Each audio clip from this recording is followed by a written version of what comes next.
Dating is neither good or bad. It's more so hard. It's definitely a lot harder than what it was. And I would say in terms of who it's favoring, it's definitely favoring women for the most part. Women can now make money, like sometimes even more than men, which really never happened in history. Like 30, 40 years ago, it wasn't a thing. But now that women make money, we have like a huge... What's your favorite dating app? Like if you had to pick one. Favorite dating app by far is absolutely Hinge. I agree. Hinge has the best. Do you think that men need more help in dating or women? Do you think that guys should have like a hoe phase? I think it helps, yeah. You think it helps? Do you think women should have a hoe phase? No. I know. It's... Your 16-year-old son comes in and he's like, yeah, dad, I slept with a girl. You're like, high five. Your daughter comes in. You're like, what? No. Exactly. Have you ever been heartbroken? When I was away at a boot camp for Air Force, ROTC, I'm pretty sure she cheated on me. Mm-hmm. I wouldn't doubt it. Let me ask you this. What are like the top 5 things that men can get that can instantly boost their success with women? We can get crazy with this too. Yeah. What is up, guys? Welcome to Basani Podcast, and today I got a good friend of mine, Austin Dunham, in the house. You have done a lot of things, okay? Initially, you started off with calisthenics, fitness. You were very well known for that, and now you're pretty much you do a lot of different stuff. Entrepreneur, lifestyle coach. I would even say like mental health to a degree for men, and you mainly focus on coaching men on how to date and optimize their dating life now, right? Correct, yeah. And how long have you been doing that? Yeah, so my social media background goes past 10 years at this point in time. Mm-hmm. Started when I was 17 years old. I'm 29 right now. And I was in the fitness space from 2015 to about 2023-ish. But then I got an interest within dating, and I started doing the dating consulting alongside with self-improvement for the past now 4 years.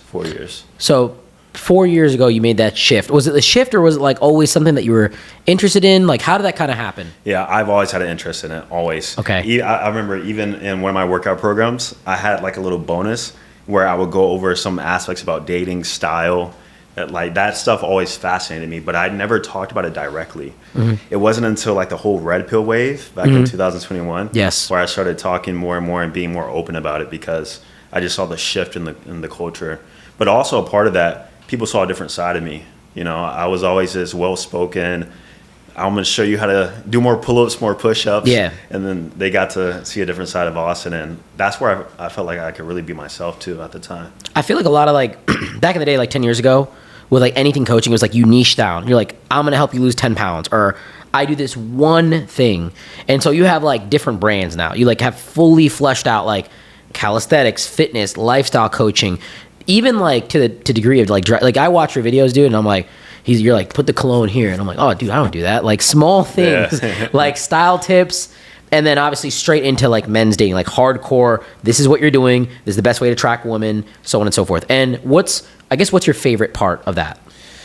Favorite part?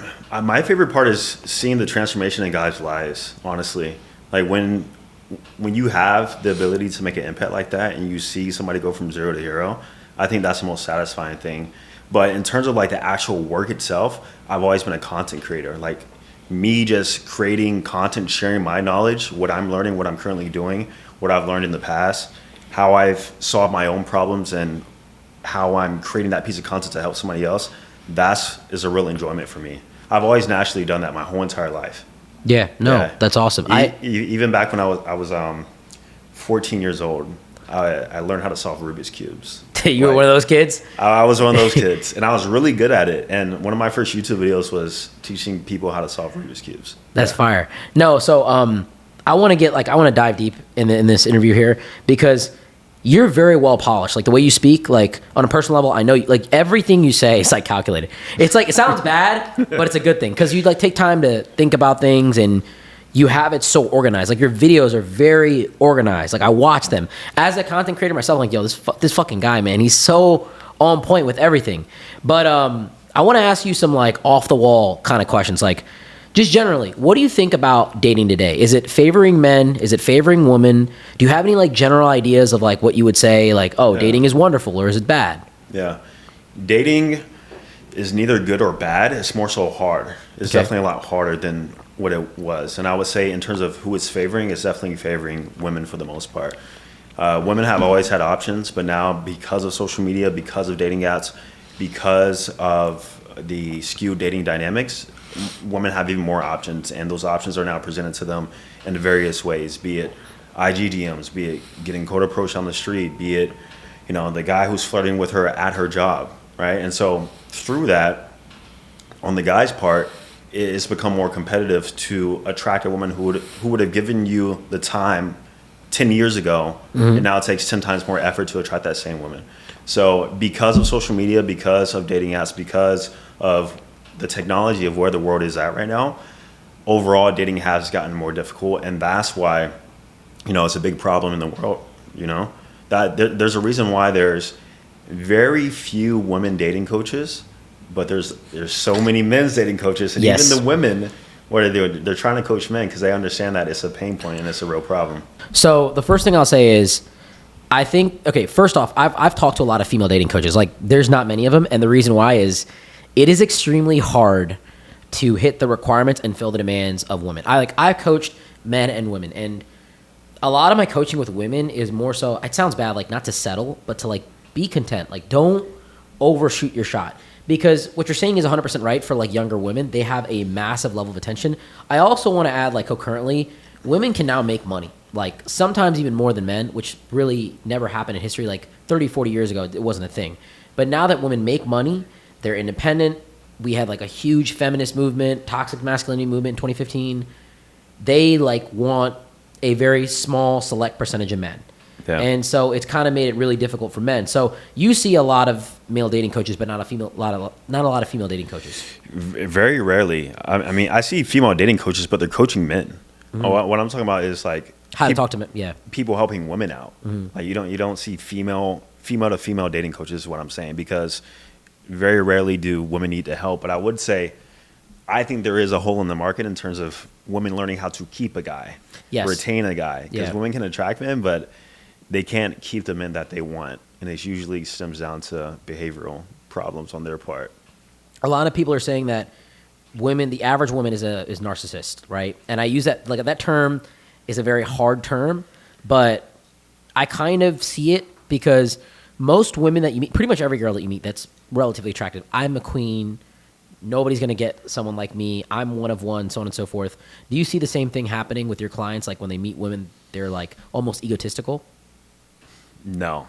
And I understand what you're saying. In the normal dating world, that's definitely a case. But with my clients and my dating life specifically, no. And there's a reason why. It's because of the way we set ourselves up and their strategy that we go about. And so we treat it like a sales process, like there's pre-qualification on the front end. And so if you get any signs of that, or any message or signals of that being her attitude, it's immediately disqualified. She's out of the pipeline. You don't tolerate it? Zero. Like, absolutely not. So for that reason, my clients and myself, we go out on dates with women who have high interest and genuine desire within us. Do you think that it's harder to date now for men like than it was a couple years ago, like 5 years ago, 10 years ago? Is it getting more harder? Or because I think that, I just want to preface this, I think there's a bracket of men that have it really easy, and those are the top percentage of men. Like, I think if you're a guy that has status, power, authority, influence, all the general good things, it is literally like DM to house to Netflix to whatever. Yeah. But do you think it's harder for the average guy, I would say? Yeah, it's definitely harder for the average guy. It's definitely harder than 10 years ago. I would say it started getting harder around like pandemic time frame, COVID era. Everybody started getting online during that time. And I think moving forward, it's going to get more and more difficult. But it's not, you can't necessarily measure on a year basis. It's more so like 5 years from now, it's definitely going to be more harder than now. And then 5 years from then, it might be even more difficult, You think there'll be like a pullback at some point?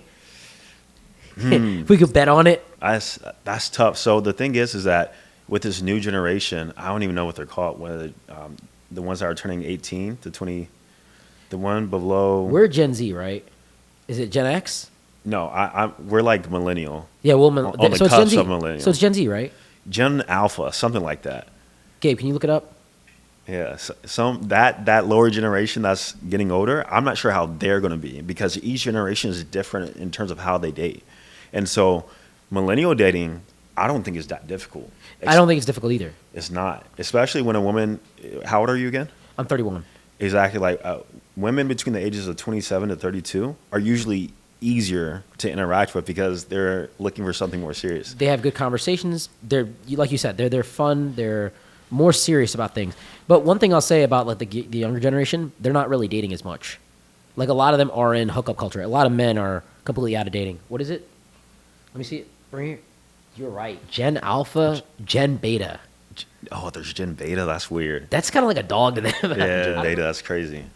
But So, yeah, so do you think it's getting? You think it'll be harder for a Gen Alpha to date? yes. Okay. Because that generation, they grew up with social media. They don't know. They don't understand what it's like to not have a iPhone, to not use dating apps, to not meet and connect online, to not always post pictures, to not always show their life. And for that reason, the access that a woman has early on when she's like 13, 14 years old. It's insane. Yeah, compared to like our generation, the 13, 14-year-old, like it's going to be totally different, man. We never had that. We had 1.3 megapixel cameras that we thought were. I remember I had the Razor. I was like, yo, Yeah. I'm that guy. Yeah, and the Like, sidekick, you were the yes, shit if you had a sidekick. flipped it out, you know. Yeah. You were the big dog. Let me ask you this: do you think that I get asked this every day? I'm sure you do as well. Is marriage worth it? It's a loaded question. I know it definitely depends, but generalistically speaking, do you think it's still worth it?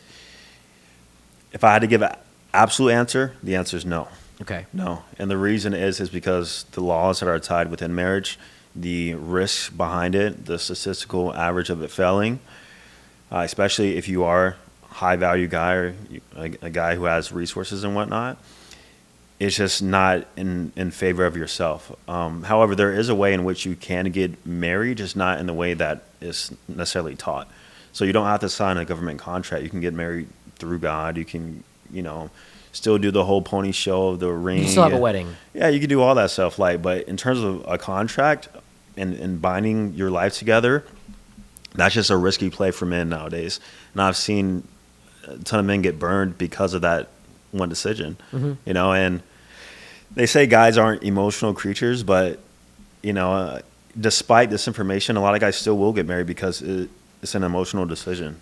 Well, I think it's also because they want to please their woman. Like, I think a lot of women dream of marriage, and there's a lot of women that are really good people, and they genuinely mean well, but in their head, they've been ingrained and almost indoctrinated to, like, I'm going to get married. There's no way I'm not going to get married and not have a ring on my finger and not have it legally done. And that's the issue. A lot of women want to have marriages, but don't want to be wives. They want to be brides, but not wives. They want the ring, but don't understand what that really means. So I encourage anybody who wants to get married to actually do like the research and even learn about the history behind marriage as an institution. Like, why do people get married? Don't just blindly get married. Like, look it up as to, like, the reason why. And there's still girls that'll be like, I don't care. Because you're right. Marriage laws were created back in the 60s. They really are favoring women when it comes to separation. I mean, almost all divorce court. If you ever seen like custody battles and stuff like that, women pretty much take that all the time. On average, men are earning more money. Like, you want a leader, you want a man, you want a provider, and then it can backfire on you because they take out of your gross income instead of your net income. And then even like child support and stuff, it's not verified. It's not if it goes to the child or not. She can spend it on all her stuff and give nothing to the child. So I actually agree with you. I think that people should. I love partnership. I love monogamy. I really do. Because I think it's a great thing for child rearing. It's the best thing for raising children. And for me, like, I want to have kids. That's what I want. So if you had a son, 18-year-old son, you love him very much, and he has a girl, Sarah, she's amazing. She's a nice girl. Like, comes over to our house, family dinner. And he's like, Dad, I want to marry her. What would you tell him? I would say wait 20 years. Wait 20 years? Wait 15, 20 years. Yeah, especially if he's that young. Absolutely, yeah. Don't get married pre-25. No. And what about for girls? For women, that's the thing. Because it's incentivized for women, if I was to have a daughter, I'll be like, hell yeah, try to get married. Go for it. Because I understand that benefits her. So since I'm in the best interest of my daughter, so absolutely, please get married. Yeah. Depends on what side you're on, yeah. Exactly, So from that perspective, it makes sense. Even now, in terms of marriage too, let's say you have two people, one's making like $60,000 a year and the other one's making like $65,000 a year. Like, sure, should it depend on income though? I think it does depend on income. You know, if I was dating a woman who was making like $10 million a year, best believe, and she wants to get married, sure. I'm coming over to your house. Yeah, We're let's going get on married. your yacht. Let's get married. But also couples of similar socioeconomic status, yeah, I think marriage is good for them too. But in terms of like the man making $300K a year, but your wife is making like $40K and she's a teacher, probably not. No. So let me ask you this: you said that there's a problem for women to retain men, like they're not good at retaining men. What do you mean by that? Yeah, so a lot of women are blinded by their options, quote unquote. And those options, they don't realize aren't really truly options, because half those guys, just actually probably more than half, just want to sleep with them. And then they think that the guy actually wants to be with them, and then they end up getting burned on the back end. But not only that, women don't know how to keep a man. Like it's very rare that they know how to, like, they don't know the behaviors in which will make the guy see them as quote unquote wifey material. Well, like, can you shed some light on that? Like, if you were coaching a girl and she's trying to retain a guy, like, I love my boyfriend, how do I keep him? It's very easy, honestly. Is provide value to his life as fast as possible, show a degree of modesty, be in your feminine state, and allow him to lead. As simple as that. And if you do that consistently, and you show him why it's better for you to be in his life than to be without, that guy will absolutely take you seriously.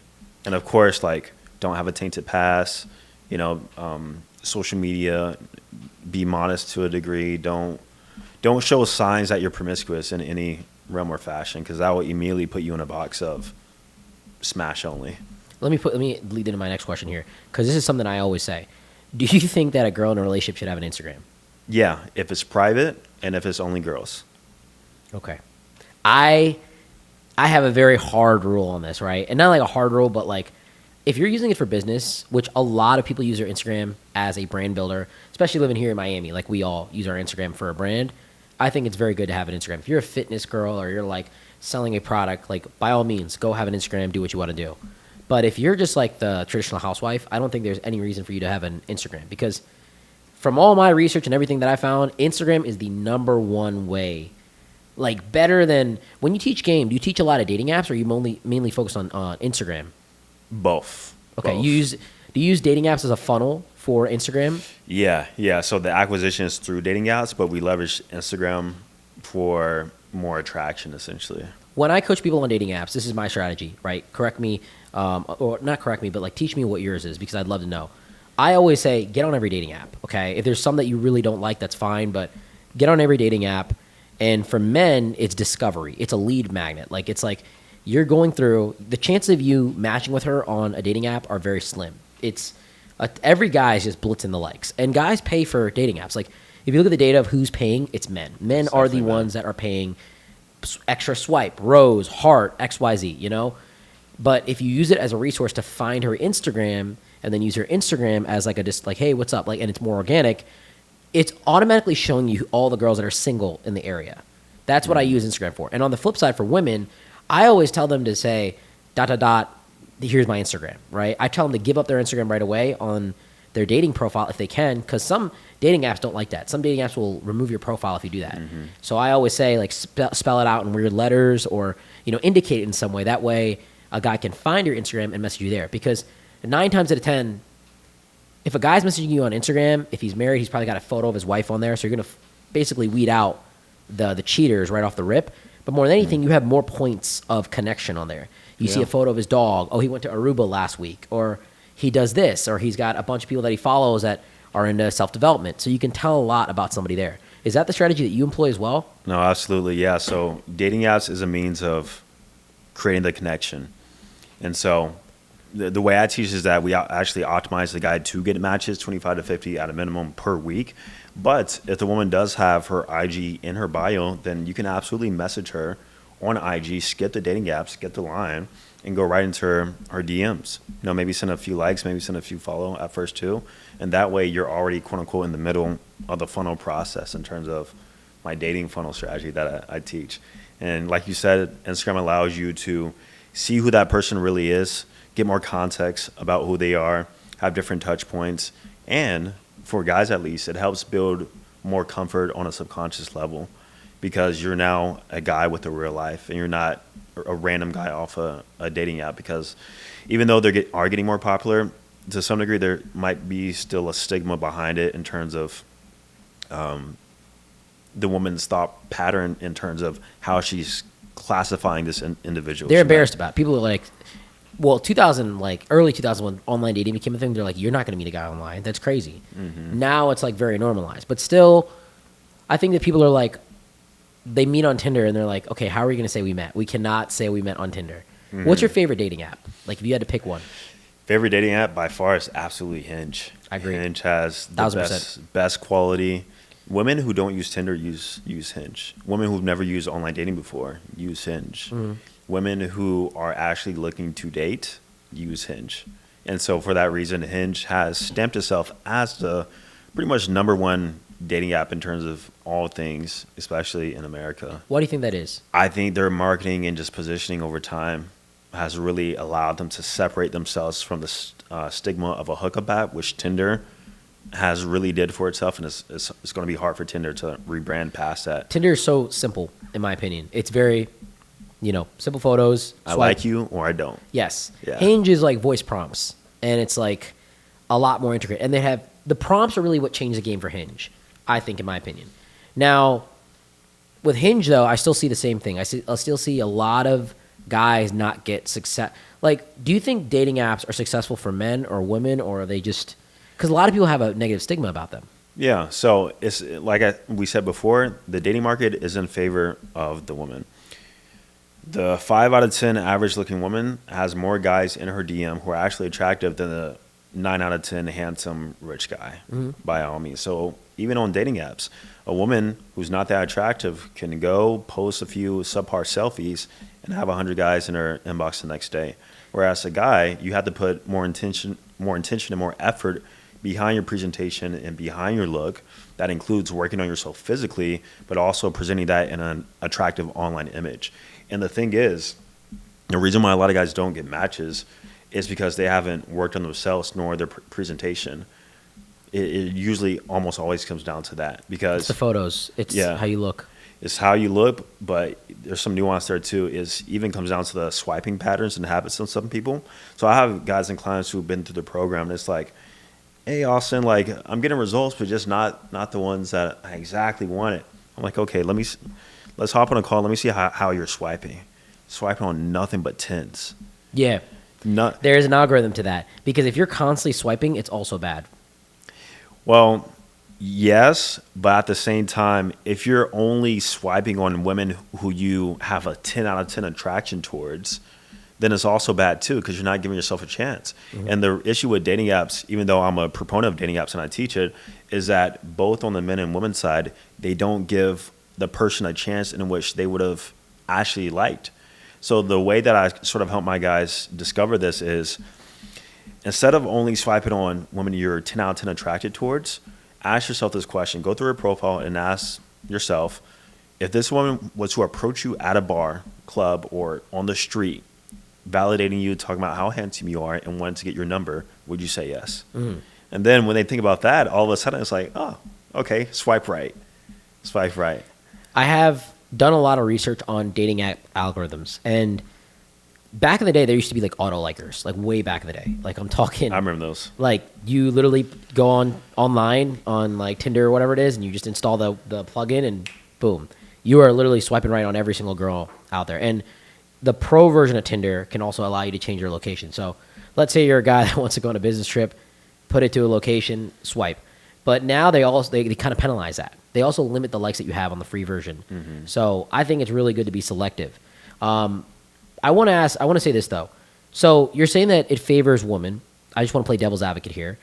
I think that girls can get a lot of attention from men, like sexual attention, but not like necessarily relationship intention. I'm sure you've heard that before, where like, I want to hook up with you, but I really don't want to date you. There's a lot of guys out there. And so the biggest thing that I get from women, the biggest area I really help women in are filtering through men. Because first it's attracting. If you can't attract men, we have a problem. We need a looks, presentation, so on and so forth. But once you have that, it's the navigating men that are serious and men that are not.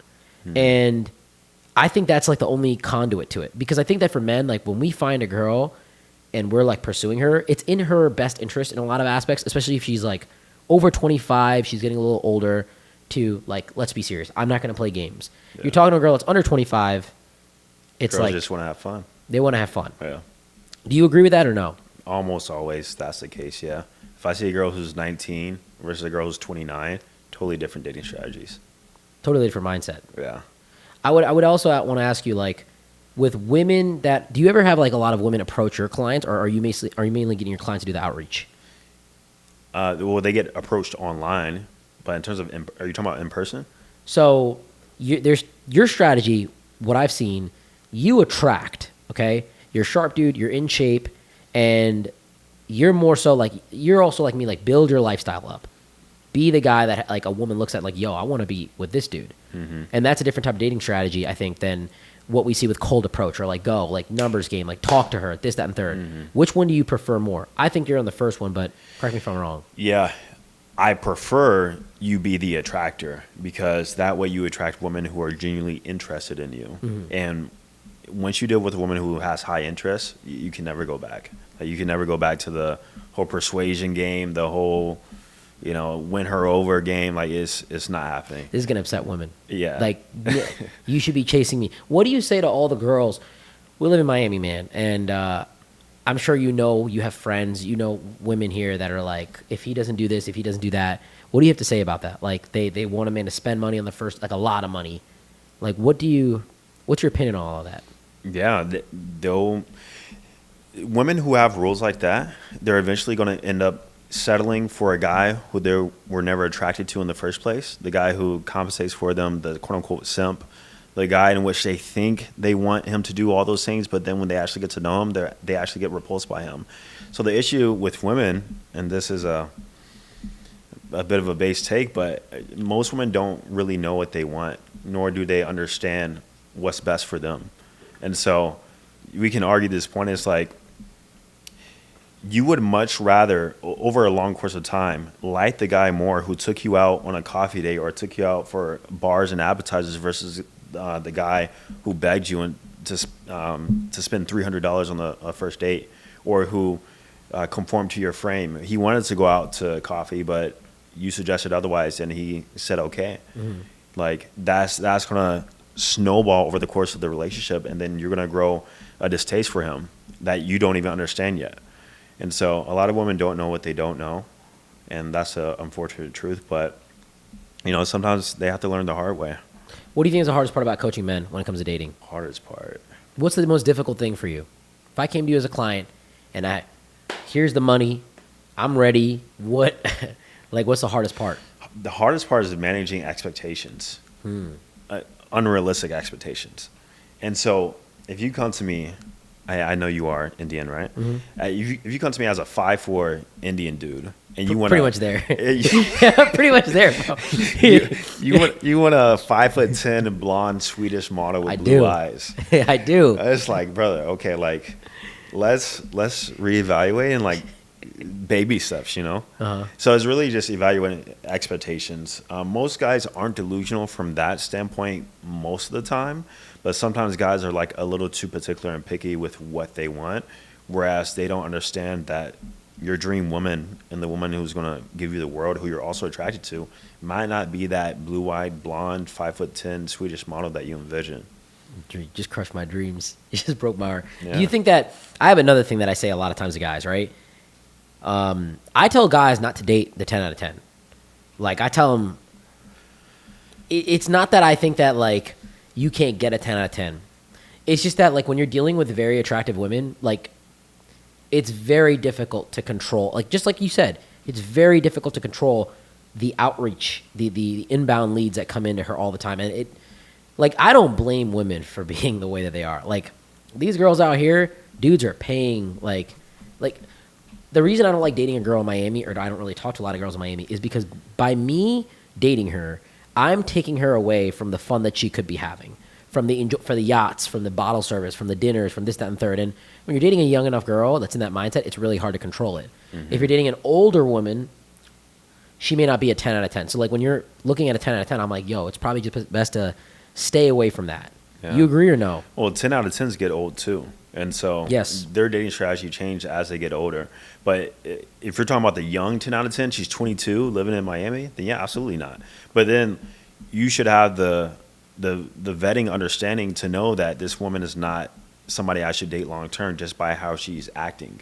So that's what guys got to understand and realize too, is that you don't go based on purely attractiveness. You go based on what value she's showing you, and she has to earn the commitment of the relationship. And so you put your commitment on a pedestal. Too many guys give it out so easily. You don't go into a companionship or courting with the idea of I want to make her my girlfriend. It's more so we're going to casually date, and then maybe I'll make her my girlfriend if she proves to me that she deserves it. When do you think a guy should make a girl his girlfriend? 6 months to a year Okay. of casually dating. I agree. Few rules alongside with that. She cannot see or sleep with any other man. If she has slept or seen another man after meeting you, disqualified. Disqualified. Okay. Yeah. Okay. Not happening. So she has to show loyalty to you. She has to prove her value to you by providing value to your life in some capacity that could look different for everybody.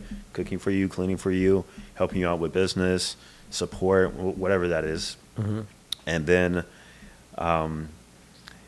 seeing how she is in different contexts, be it traveling, seeing how she manages her emotions. Is she a crash out? High stress environments. Testing her. Exactly. You know, just the whole vetting process. That usually takes 6 months to around a year. You get to see who she is over a period of time. There's gonna be something that comes up where she's like, like she has to like, kind of handle a situation. Yeah, how she manage conflict. Is she the silent type? Is she the type to be mad at you, then go out with her friends and not hit you up for the next 2 days? Mm-hmm. Or is she the type to apologize immediately? Like, you got to look for all these different signs. Yeah. Let me ask you this, okay? I'm gonna blitz you with these: green flag, red flag, or disqualify. Okay. No dad. Yellow flag. Yellow flag. Okay. Yeah. Face tattoos. Oh, disqualified. Disqualify. Over 10 piercings. Disqualified. Goes out every weekend. Disqualified. Has an OnlyFans. Yeah, super Yeah, disqualified. I just got to put these out there. I agree with you on all these. We're on the same page. Still talks to her ex. Disqualified. Friends with her ex. Disqualified. Yeah. Virgin. No one's good enough. No, that's a green flag. I think it's a green That's flag. green flag, but she lied. She's not a virgin. 30 years old and single. Not horrible. It depends on how the past when it ended, but has never been in a relationship her life, and it's 30 years. 30 years old and hasn't succeeded in relationships. Yeah, it's a bit of a yellow flag.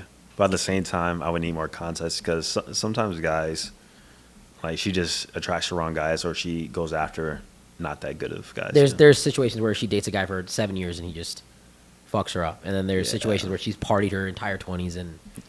Exactly. Okay. What about one baby daddy? Yeah. If you have no kids yourself, disqualified. Yeah. She has kids. Oh, you have no kids. Okay. Yeah. 2 baby daddies. Super disqualified. Super disqualified. Okay. Yeah. Smokes cigarettes. Disqualified. Doesn't go to the gym.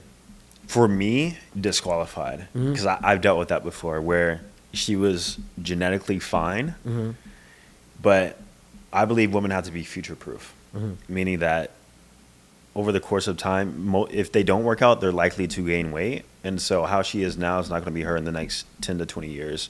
And for that reason, I don't want a loss of attraction to happen, but also I don't want her laziness to rub off me. So you're pretty strict on all these categories, which is really good. I like that you know exactly what these are the same things that you teach to the guys that you coach as well. Yeah. What's the biggest thing you get pushback on with a lot of guys? Is it like when you're explaining things like, hey, we're doing this way, what's the biggest thing that they're like not okay with? I really don't get pushback on. Because you show up and they're ready. Like for me, with women, it's marketing themselves. A lot of women want to be private. Like a lot of the women that come to me, they're very serious about dating, and they're like, the reason they're not successful is not because they're not attractive. Like I wouldn't take them as a client if it was a case. It's just because they're not marketing themselves. They're not going out. They're not posting on Instagram. They're not on dating apps. They do absolutely nothing. And so I'm like, this is the biggest area that I get pushback on. The biggest area that I get pushback on from guys is really, honestly, not being simps. It sounds weird, but like a lot of guys give it up too quickly. They invest too heavily, and they find themselves in a commitment that they don't necessarily like, and they do that over and over and over again, where they just feel like obligated to do it because a woman is telling them that they should do this, and they're being pressured, and they don't stand their ground. And all her friends are telling him to do this, that, and third, and he's just not like, no, I don't want to do it. Yeah, well, doing the same thing over and over with the same results was that insanity, right? Yeah, so these people are literally insane to think that acting the same way you've always acted is going to yield a different result. Mm-hmm. Like, eventually, you got to wake up. So yeah, if I am getting pushback, I would say, let's run a split test. Okay. Do it your way with her and do it my way with this girl. Let's see the outcome. No, fair enough. Yeah.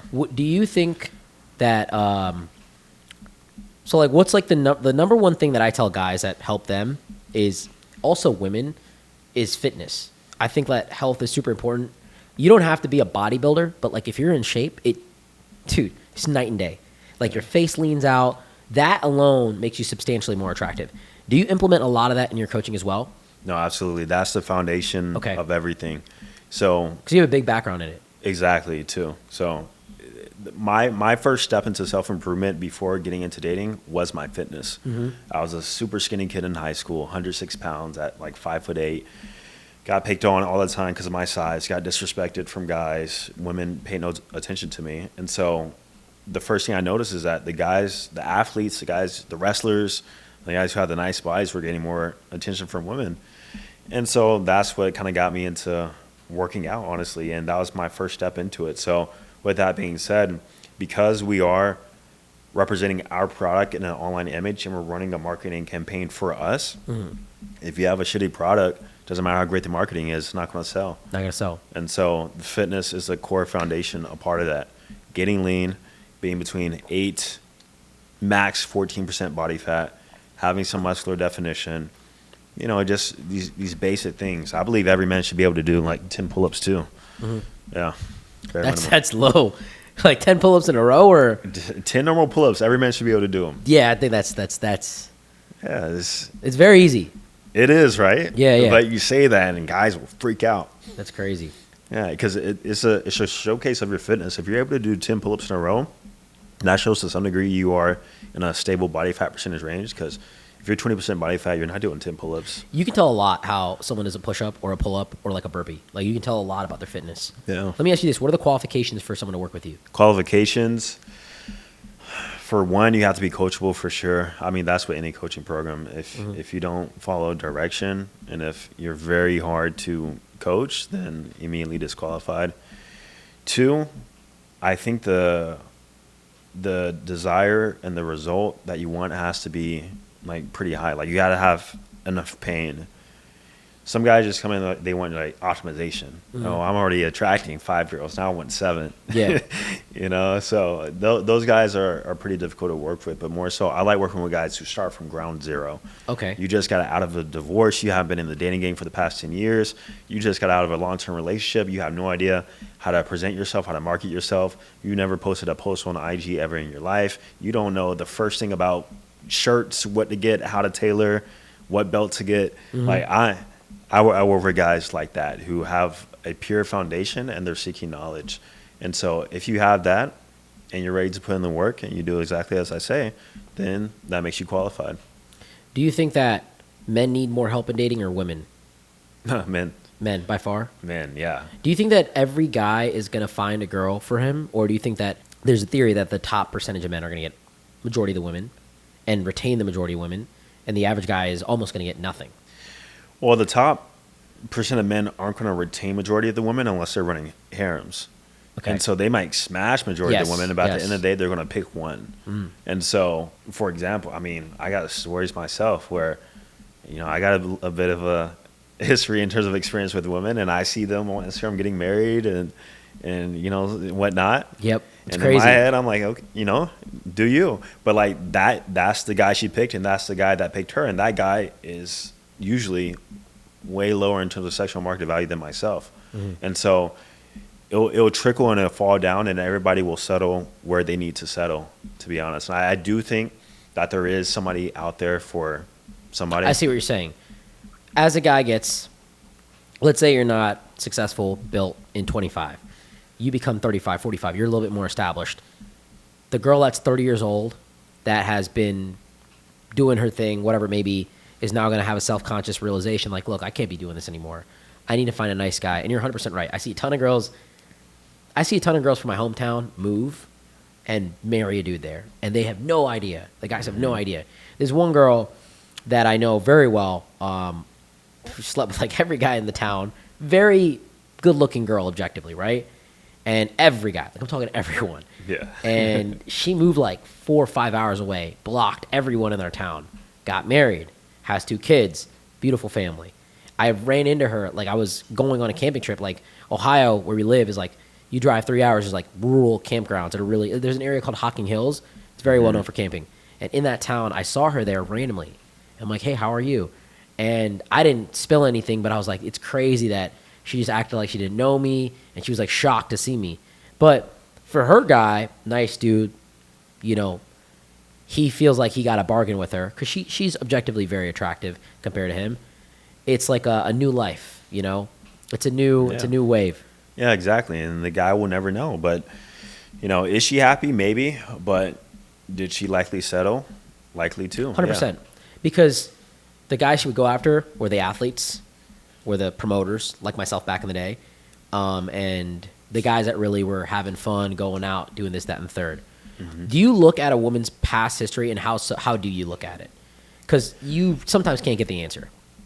The thing about women is that they'll always tell on themselves, always. And how do we read this? In some way or another. So they'll tell on themselves through their actions, not in terms of like direct communication, but how they post on IG. Even looking at their following list, if it's a lot of dudes, there you know. If she knows a lot of guys around town, you know, the stereotypical hugging the bouncer, bartender, whatever, knowing every guy, boom. If she's very, very well connected, especially in the nightlife industry, usually a sign too. And then honestly, just stories they tell, like after a while when you get comfortable, all you got to do is say, oh, have you ever? Like start this in, have you ever done so-and-so? You ever? You know what I do? I always try to frame it in a way that's like very, like I'll talk to a girl, I'll be like, hey, like, you know, you can tell me anything. Like, you know, I don't really care. I've seen it all. I've done it all. And one thing I always tell guys to say is like, you know, if you don't mind me asking, how many guys have you been with? Like, you know, what, 30, 40? And that's kind of low today. Like I always say that, add that part in. Hey, that's not that big. A lot of people do this too. Like a lot of dating coaches use the same strategy. Hey, 30, 40, that's not that bad. That's like pretty average today, right? And when you say that part, they get like so chill with it. The other things, there's a lot of like red flags that I think that most guys don't. This is like very normal to us. We've talked about it. But like, I'll throw them out there. Courtside photos. Okay. On the Instagram. Red flag or no? That's a red flag, yeah. A bunch of story highlights of Travel. Hawaii, private jets, yachts. I'm talking 22-year-old girl. Yeah, super red flag. Absolutely. What about high follower ratio to low following? So like IG model, basically? Yeah, basically.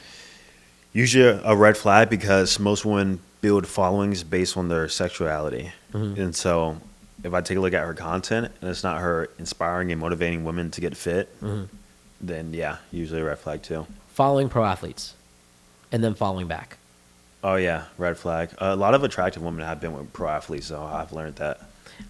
I have another theory that I want you to shed light on. A lot of people tell me this, like a lot of guys think that the attractive girls are untouchable. And in my experience, they're the ones that are the most like ran through, put it in polite words.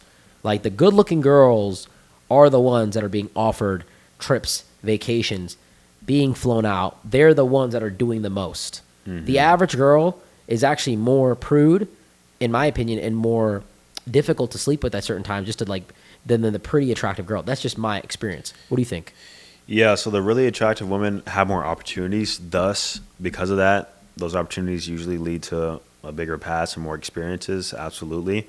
But in terms of the average woman, it's tough because like the guys who are the top 10% of guys who are doing this with attractive women are also dipping below and sleeping with the average to double booking. Yeah, they're double booking, right? And so for that reason too, you'll be surprised. Like a lot of like mid women or average women also have quite a bit of experience with top tier guys who never took them seriously, who just slept with them one night or 2 nights. Do you think that guy should have like a hoe phase?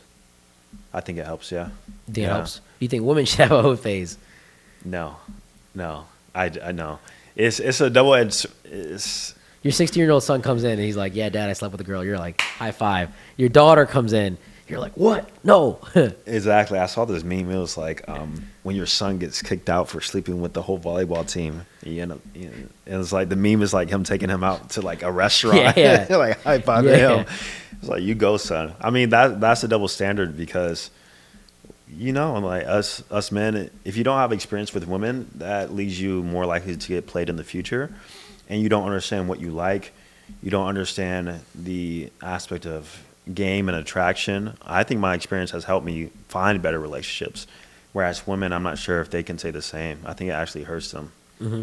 I agree because I have a very scientific breakdown to it with the oxytocin. I don't know if you ever heard it. Yeah, the bonding hormone. They bond more. Let me ask you this: what are like the top 5 things that men can get that can instantly boost their success with women? So like I'm talking material items. Oh, material. Like I'm talking not like confidence or charisma or game. Mm-hmm. I'm talking like, okay, we can get crazy with this too. Yacht, Lamborghini. Like okay, yacht. Yeah. Yeah, that's it. Gotcha. Okay. What would you rank? I would say yacht first. That's my thing. I was being facetious a little bit. I think yacht. I mean, it would definitely help. It would though, attract. For sure. I look at it like this, right? Would you get the best woman? Probably not.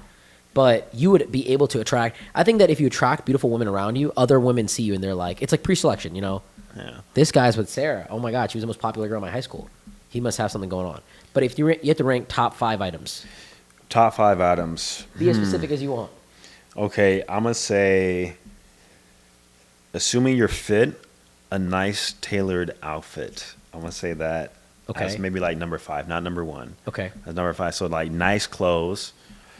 Number 4, I'm gonna say jewelry. Really? Jewelry, yeah, jewelry.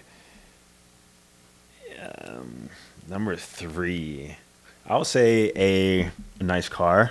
I would say Lamborghini all day. Luxury car, luxury vehicle, or exotic. I think that the car is actually.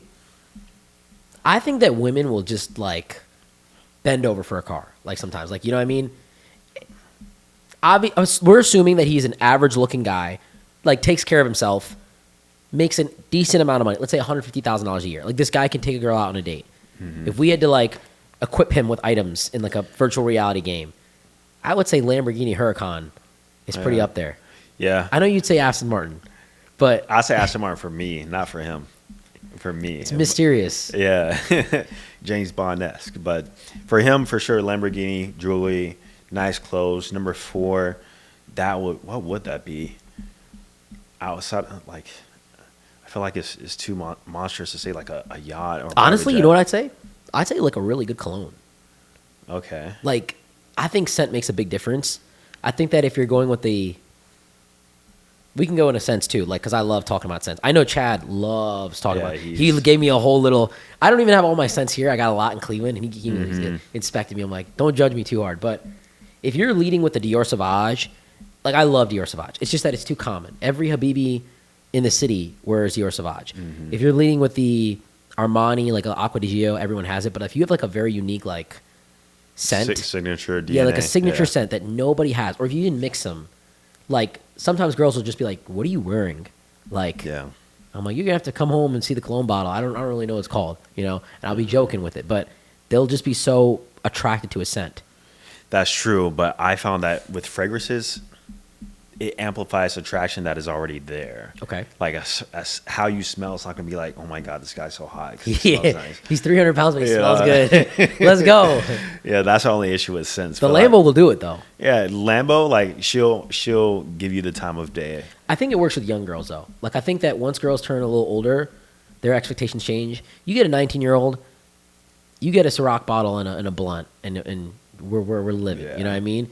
But you get to like 23, it's like, I need a VIP table, reservation. 27, it's like, do you have a house? Do you have a mortgage? But what would you say the number, like the top 2 are? Okay, speaking of that, I would say like a mansion, like a dope pad, or maybe like a penthouse condo. of some sorts. Penthouse is good. Yeah. I think pools. Swimming pools. Like pools in your living space? Like if you had a pool, like if you had a house with a pool, Okay. like, okay, let's say you have a big mansion. Great, wonderful. But if you had like a regular house with a pool in the backyard, it's like game over. Especially like where I live, like in like smaller cities, Yeah. you have a little pool, dude, the whole city's coming to your place. Okay, every Florida house has a pool in the backyard. Exactly, but not in Okay, in the summer in Ohio, in Michigan, in like the Northeast. If you have a pool in your apartment building, there's like 3 buildings in our city that have like pools. You live there, it's over. Guys literally get apartments there because hey, it's going to be summer and we're going to have 3-4 months and we're going to meet all the girls. It's like a crazy strategy. Mm-hmm. But the irony of it is they're going there. Everybody's going there. Yeah, that makes sense. I mean, whatever's rare is unique. Yeah, so yeah, we can go at pool, I guess, or a condo. But number 1, what would be number 1? That's a tough one. Universally, I think it's different. Like, if we're in Alaska, we could say a good winter coat. Like, maybe that's like, Yeah. it's just what's rare. I would say, I think cars are like really, I don't think watches make a huge difference. Like, certain girls are very big into watches. Like, they know what it is. Mm-hmm. Miami, like, people see a Richard Mille here, they're like, it is what it Yeah. is. Where I'm from, no one knows what that is. You have a Rolex, they're going to be like, that's a Rolex. What do you, Richard, I don't know what that is. Yeah. People don't know what it is. But like, even here, people mistake this as an AP. It's a G-Shock. Yeah, that looks like AP. It's got the face of an AP. Like, even Yeah. people ask me, like, what kind of AP is that? I'm like, it's the G-Shock version, baby. It's nice. $300. Yeah. But I don't know. I think a good car. You know what I think the number 1 chick magnet is, actually? G-Wagon. Mm-hmm. I think the G-Wagon's the number 1. You know, like a Ferrari, a Lambo, they attract more attention from guys. But I don't know what it is. I think that women see themselves in the car. So there's something called male gaze and female gaze, and it really ties to everything. With cars, there are male gaze cars that attract men, Lamborghinis, Bugattis, stuff like that. Koenigseggs. Exactly. And there's female gaze cars that attract women, usually Mercedes and G-Wagons, which is Mercedes. Mm-hmm. Like those girly S cars. And whatever's popular on social media, you know, women tend to go towards that. So I feel like the G-Wagon in itself as a vehicle has been promoted as like a girl car, when it's actually very masculine when you think about it. Like, it's like a lifted military sort of like vehicle. Yeah, it is. It's not. I mean, I would say that the top female cars, I've done this through my audience. G-Wagon's number 1. The second one is a Porsche Macan. Porsche Macan really? is very popular. The third one, why am I blanking on it right now? The third one is actually a Urus. Girls like the Urus. Urus? Yes. I did this test. I did this whole thing and I did it like multiple times. The fourth one is a Cadillac Escalade. Okay, I was set a C-Class Mercedes. Girls like the bigger cars. Huh. I don't know what it is. I think it's the idea of being a mom, but Yeah. I don't know. Like I think cars are probably the number 1 thing. What would you say is the number 1 thing that guys should avoid though? Like when it comes to like big, not the obvious ones like looking like a slob, but like things that they should really, really make sure that they're on point. It really comes down to the basics, man. Like, a lot of guys will focus on getting the watch, getting the car, but like your teeth are jacked up. See, that's good. You know? That's fire. It's like the first thing I did when I started making money was fix my teeth. Really. First thing. You know what I also say? Breath. Yeah? Because when you're pulling a girl in close, if you don't got gum, like I got like little bottles of Listerine in my, like, dude, I got like 40 of them. You know what I mean? And I'm always like coming out of the car. People think I'm throwing up. Like I've been pulled over because cops think I'm throwing. No, officers, Listerine. Yeah. Like I really. One time I got out of the club and I like spit out. Like I could open the door, spit it out, and walk out. And they think like, "What are you doing? Are you drunk? Are you throwing up?" I'm like, no. But that's a huge thing because if she can smell your breath, like, or it's off-putting, I would say. It's not even like if you have a good breath, it's a big plus. It's that if it's bad, it's over. Exactly, yeah. Breath is disqualifying, or any bodily odor or smell. That just goes to hygiene. But in terms of aesthetics, like, fix your teeth, absolutely. But then outside of that, in terms of what they should avoid, yeah, I think it really comes down to very basic things, just doing it well. Even style. Like grooming and... Yeah, grooming and style, like all of this very simple stuff. Like if you wear things that fit you, that color coordinate, that are good materials, like you look better than 99% of men. Mm-hmm. But I think it comes down to laziness and ignorance, but mostly laziness. What do you think of like passport bros movement? To switch gears here a little bit. Yeah, the passport bros. I mean, it's a dating strategy, right? But it's one in which is behind a cop out to some degree, in which it's two sides of it. There's the side of guys where they can't attract women in the Western world, so they go and start paying for it, thinking that they're getting genuine desire, but they're actually not. You're just dealing with a woman who's in a situation in which she's looking for a come up through your income. There's no genuine desire behind visa. that. What's that show? 90 Day Fiance, or yeah, that one, 90 Day Fiance. it's like where the woman like I know what you're talking about. There's an episode of like she comes over and it's like his life is not what it is. Is that what you're talking about? Yeah, it's more so they connect two people, or these two people met. She lives in another country. The Yes. guy lives in America, and he's a passport bro. But he's blind to the fact that she doesn't. It's like the white him. dude and the Asian girl. Yeah, I think I know which one. Yeah, you're but talking they about. have more couples that are similar. And it's like these are textbook passport bros. You're attracting a woman from overseas who you think likes you. From our perspective, she clearly doesn't. But you're so blinded by a woman actually showing you any sort of attention that you don't even realize it. It's like the guy who goes to a strip club and the girl's dancing on him. Then he leaves the strip club. Oh my God, bro! She really wanted me, man. She was really flirting with me. Hey, bro, that's kind of her job. Yeah. You know, so You're a client. Exactly. Guys don't realize that, but overall, it's not something that I would participate in because I simply don't have to. But you know, I think guys have to do what they have to do. But I think they could get results if they actually tried and put in effort. But I think that it can work.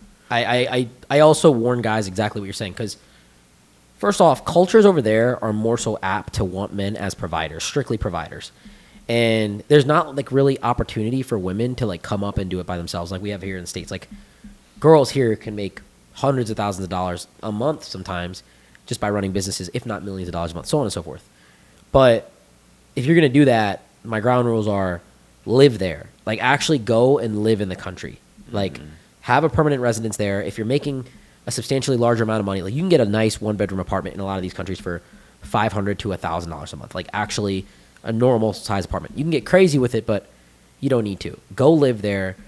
Go integrate yourself in the culture and genuinely try to like create a life there, and then see if there's genuine attraction for like a period of 6 months to a year, like you said. yeah. And then maybe look at, you don't even have to make it like a legal thing. If you really want to bring her to the States, there's ways to do it. But like, then you can really start tying the knot. Yeah. Yeah. And I like that perspective too, where you actually immerse yourself in the culture and live there, and maybe even learn the language Yes. of whoever, you know, all that stuff. That's totally fine. And I feel like there's a different type of passport bro in which they look for a woman who is more grounded, more less ego, more to her feminine characteristics. And I do understand those guys who they could attract women in America, but they choose to go somewhere else just because of how they act. That's fine. I don't see an issue with that. Still not something I would do, but yeah, I see why they do it. What do you say to men that have like given up on dating?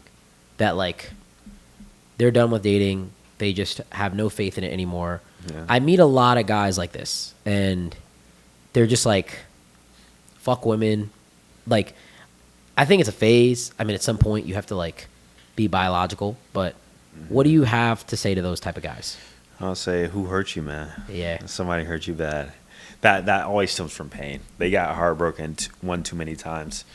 And so I would say, no, you can take a break, but it's not realistic to give up, you know? If he's a guy who's already had kids, 2 divorces, married 20 years, gives up on dating, he's a free agent now, so they call it. Free agent lifestyle by Coach Greg, shout out to him. Then yeah, live your life in retirement, do whatever.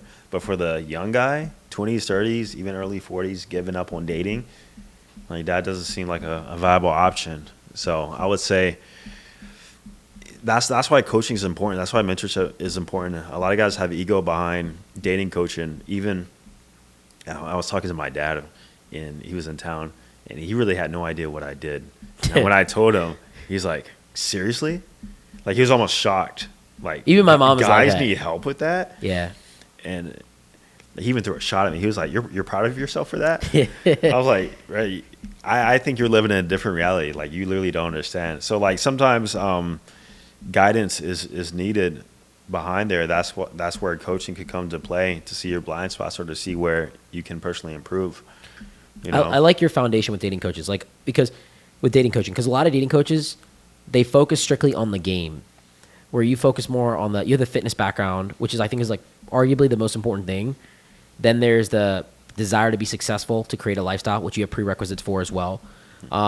These are like the two things that I think that most dating coaches don't go over. Like if you're telling guys, the average guy, hey, you're going to be successful if you just follow this script of this text script, this Instagram script, and it's going to work for you because it worked for me, it's like the worst thing that you can do. It's like absolutely unproductive in any way. But I like your background with it. What would you say the biggest thing that most dating coaches are missing in their coaching philosophy? I think a big thing of what they're missing. So a lot of dating coaches teach how to win the woman over on any means necessary. And I don't like that route.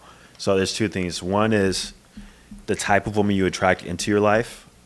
Big advocate of high interest at this point in time. Like if a woman's not high interest, if it's not backed behind genuine desire, it's a waste of time. There's a whole argument against that. Not to cut you off, but like there's a whole war that like I was just on a live and this girl was like, if he's not talking about wedding ring sizes and at 8 months, he's done. And I'm like, this is crazy. Yeah, but she's like 33, I bet. Yeah, like she's an older female dating coach. I forget her name, but she's very well known. And she's just like, yeah, he's cut. Like he needs to be talking about rings at 6 months. And I'm like, this is nuts, you know? Yeah, but those women don't realize that once you find a guy who they actually like, they're willing to break every rule for. Yes. I promise you. 100%. They don't realize it yet, but they are. They're willing to change everything. And so yeah, it comes down to interest levels, attracting a woman who's high interest and attracting her in the right way. And then also building yourself in the foundation to allow that to happen. So like you said, very similar point, a lot of dating coaches go right into game, understanding women, manipulation, female psychology. But even to understand that or to get to that point, you have to bring them into your world in the first place. And what does that start with? It starts with physical and internal self-improvement. And if you skip that, then it's not going to happen. Even some dating coaches, questionable. It's really questionable. I look at them, I'm like, there's no way you have attractive women in your life. Like, yes. Like people don't question. They look at me, they're like, oh, makes sense. Yes. Well, you have the video proof online. I do, but I don't even have to show a girl if I don't want to. I have that confidence because I feel like guys look at me and they can tell. Versus some guys, they challenge them. And I see why, because he looks like he hasn't worked on himself in years. 100%. It's like, what do you mean teaching me how to attract women when you look like you're on in the strip club asking for lap dances or something? You know? I think that the first area that I really like focus on with guys is rejection. For me, dating was always hard for me when I was younger. I still am short, but you know what I mean? But like, I have supplemented that with a lot of different things. I have a lifestyle. I know how to talk to girls. I'm extremely confident. You point a girl out, I'm the ultimate wingman. No wingman better than me. And the reason I'm so confident in dating coaching is because I've dated the 5'10", 6-foot girl. Like I've dated girls like that. And I'm also in the mindset like, look at where I am. Look at what I'm doing for the position I'm in. Look at the shots I'm taking from the ghost Instagrams I have. Look at what I'm showing you how to do it at a level that's lower than you. And that it, like on a generic level, I appear lower than you. I don't even lead. I lead with my '08 Acura RDX when I'm going to talk to a girl. Like I don't lead with the G-Wagon or the Lambo or any of the other cars. You know what I mean?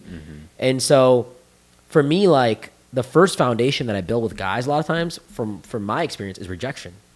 I've been rejected a lot and I've learned to accept it. I've learned to take it. And I'm like, any guy that gets a lot of women has dealt with some level of rejection. Has dealt with more rejection than I think more rejection. Yes. Yeah. And I mean, what's your internal, like, what's the first thing you frame guys on when you coach them? Like the first combo, what's up? Welcome to the program. Coach Dunham. Yeah. The first combo is not stemmed around rejection. It's stemmed around how can Your we goals. give you a quick, what's your goals and how can we give you a quick win right now? Okay. Well, here's something you need to work on immediately right after we get off. Fire. Yeah. So that's what I focus on in terms of like our calls. But yeah, rejection is more so something they learn throughout the course of time. You know, a woman can open you on a dating app and then ghost you the next day. A woman can go out on a date with you and then say she's not feeling it. A woman could flake on you, stand you up, sleep with you, and never talk to you again. Like rejection is just a part of it, you know. But that's what anything. But they'll soon learn, and they usually learn that, you know, any form of rejection is way better than any form of regret, and that's what I've learned too, plenty of times. Have you ever been heartbroken? Yeah. Can you talk about it? Yeah. I never been heartbroken. Okay, I'll take it back. So I think my first heartbreak was like a childish one. I had a girlfriend in high school, first girlfriend I've ever had. I was 16 or 17, and she was a girl in which she was super popular in school. Every guy wanted her, but she wanted antisocial me somehow. She messaged me on Facebook. She found my Facebook, saw me around school, and was like, "I think you're so attractive." I'm like, "Who's this?" Like, she was like the popular girl in school, like that sort of girl. Okay. So I was interested, and then that led to like a 3-month relationship. Kind of find out I was a rebound. She had a dreadhead boyfriend who she now has like 3 kids with, and yeah, I was just temporary. She ended up breaking up with me, but I lacked confidence. I was super inexperienced and all that stuff, and like that was like the first form of like heartbreak. It was sad, but outside of that, I mean, I've had a few instances in which I felt like the woman who I was seeing, I couldn't change her into like the mold of what I wanted her to be, and for that reason I knew that she never had potential with me, and that's what kind of made it me heartbroken. But I always recover fast. I'm the opposite of you. Yeah. I've had a lot of heartbreaks. Yeah, I haven't had too many. I've had a handful, but I haven't had too many, and I always recover fast. And outside of the high school one, I've never been broken up with. Have you ever been cheated on? No. You just clean record, officer. Nothing wrong here. I'm the opposite. Yeah, I've never been cheated on in my face, but I've had a lot of girls who cheated on me with their boyfriends. And one of my previous ex was in a relationship for 2 years, and she cheated on me consistently with her. And so because of that, her actions, I figured when I was away at boot camp for Air Force, ROTC, I'm pretty sure she cheated on me. Mm-hmm. I wouldn't doubt it. Same way you get them, same way you lose them. Yeah, but and I met her. She had a boyfriend. She left her boyfriend for me, and then ends up cheating once we're over with her new boyfriend with me. So she was like a bona fide cheater. Mm-hmm. So I'm sure she did, but I've never been like, I never caught a girl cheating on me in any form. No. What's your biggest like pain in your life, if you don't mind me asking? Pain? Pain in life. That's a deep question. Pain in life is not reaching my full potential and really seeing what I'm capable of to the fullest extent. I think that's what my pain is. And if I had to look 20 years in the future, and let's say I didn't hit any of my goals and something was to happen, then that would be the biggest pain. But in terms of like actively dealing with pain right now, I'm in a good position, man. Like I don't have any like real hard pains right now, and I think that's because of my mindset and because of how early I got started in the self-development game and how consistent I've been since I was like 17 years old. You know how a lot of guys who are successful, they had I used to sleep on the couch, I had $1 in my pocket, all that. Yeah, I've never been broke ever in my life. That's good. That's not like, I don't necessarily think that like if you come from like a very low place, you're like necessarily that much better or that much more. Like I think it does to a degree. Like you have to have a little bit of struggle in your life. Yeah. But there's different layers of struggle. There's even becoming a millionaire to a billionaire is a level of struggle. Like, you know, and it might sound like a luxurious struggle, but it's still a struggle. If you're in an environment where like for me, dunking a basketball might be hard. But for some people in the NBA, like they struggle to get the ball in the net because there's fucking 6'10" guys guarding it. So it's like, it depends on where you're coming from. But for you, like what's an area that you want to work on? You know, I always like asking these questions because people that are so successful, people look up to you. People like admire you. People like want to live your life. drive the cars you drive, have the pull that you have with women, but what's something that you can get better at? Yeah, so I've done holistic work on myself, seeing my strengths, weaknesses, and continually working on where I want to improve. I think at this stage of my life now, where I want to improve is more so my impact, and that's tied to a lot of different skill sets, like articulation, my ability to speak, my persuasiveness, like all those little things that more so I'm working on. I'm more so mastering the game of business right now too, learning more and more about that. That's a whole different skill set. So as of right now, those are like the main things that I'm personally working on. I've done the whole self-development, confidence, girls thing. Like I conquered that already. Fitness conquered, grooming style conquered, and so there's not too many things in a man's life that you have to master, but it really stems from these three major things: health, wealth, relationships. I got my health in check, got my relationships in check.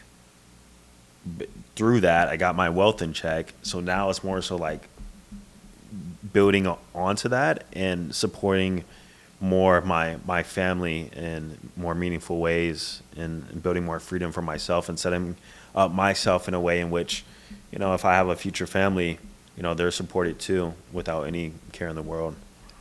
Do you think like a lot of guys are, like, what do you think like a lot of guys struggle with in life right now, like generally speaking? For me, I would say, like, for most guys that I meet, it's really like mental health, which is what my podcast is really like focused on. It's focused on people don't have a lot of companionship today. Like, there's a struggle in that. And there's also a struggle, there's a higher rate of infidelity. There's a higher rate of just people not being genuine in their relationships, giving. There's more standards that are put out there. And I think it makes it really hard for a lot of young men to like really like rationalize it. Like back in the day, young men would have a girlfriend. Now, especially in like a city like this, Miami, if you are not going out and spending money, it's just not like realistic. Like a lot of young guys want to come down to Miami for like, let's go on a boys trip. I'm like, bro, it's like the worst place you can go, because you got to have money here. If you got money, it's great. But for girls, I think it's wonderful. But like, do you focus on mental health at all with any of the guys that you work on? Do they come to you in pain? Like, I think that's a big thing for them. Like, they're in pain from the relationships. Yeah, so I help navigate challenges in terms of building that confidence, helping your self-esteem, but I'm not a therapist. Mm-hmm. I'm not going to... You're a coach. Yeah, I'm not going to soak with you in your problems and talk things out with you, no. It's more so improvement. Mm-hmm. So to get you out of your situation, like, the best step is to take action. Mm-hmm. So where can we improve? Where can we get those wins? Ironically, I think that's the best thing you can do. Mm-hmm. Don't you think? Yeah, it's really the only thing you can do. So many people come to me from therapy, and like a lot of people go to therapy for dating advice. Okay. Like, you'd be surprised. Like, they go to therapy because they're sad about their life, they're depressed, and you know why they're sad and depressed? They're out of shape, they're not making money, and they don't have a girl or a partner in their life that they can like have around, like that gives them the validation. Like, we need that psychological validation.